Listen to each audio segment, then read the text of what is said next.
Hey guys, I'm Sean Patrick Flannery, and this week for Sure Dog's Technique of the Week, I'm going to introduce you to one of the best kept secrets in Los Angeles. The East Coast has John Danaher, the West Coast has a guy that I started training with over 10 years ago at the Rickson Gracie Academy. The closest living thing to Rickson, Henry Akins. Check it out. Hey guys, Henry Akins here. We're here at Dynamics Martial Arts, and I'm going to show you guys some techniques for Sure Dog Technique of the Week. I'm going to show the proper way to do the Kimura from the cross side, the setup. The hand positioning for this technique is really important, and how I use my weight and how I connect his arm to my body is really important for this technique. And as you guys will see, little inches make a huge difference in the effectiveness of all these submissions. It makes a difference whether he can get out or not, and how much pressure I need to apply for me to get some results. So I'm here, have his wrist secured, thumb on the same side as my fingers, this hand secured. What I want to do is I want to step over the arm.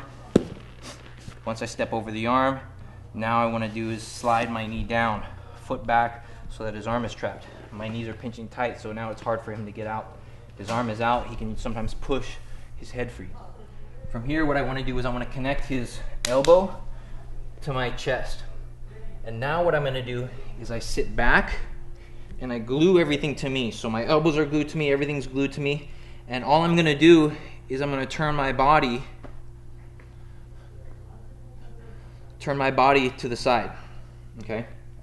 So it's very important, guys, that I'm using my body against his arm and not trying to use my arms against his arm, right? I want to connect everything to my body. So once I have the grip, one hand on his wrist, the other hand on my wrist, I want to glue his elbow to my chest, pinch my elbows in tight, so now everything's glued to me. I'm going to sit up, and now what I'm going to do is I turn my body so that I barely need to move and all the pressure is already on his shoulder.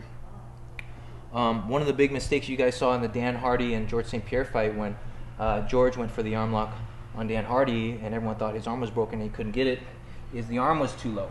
And as you can see here, if I'm trying to push his arm behind his back, his arm can go about 6-8 inches behind his back, and Sean is still pretty comfortable.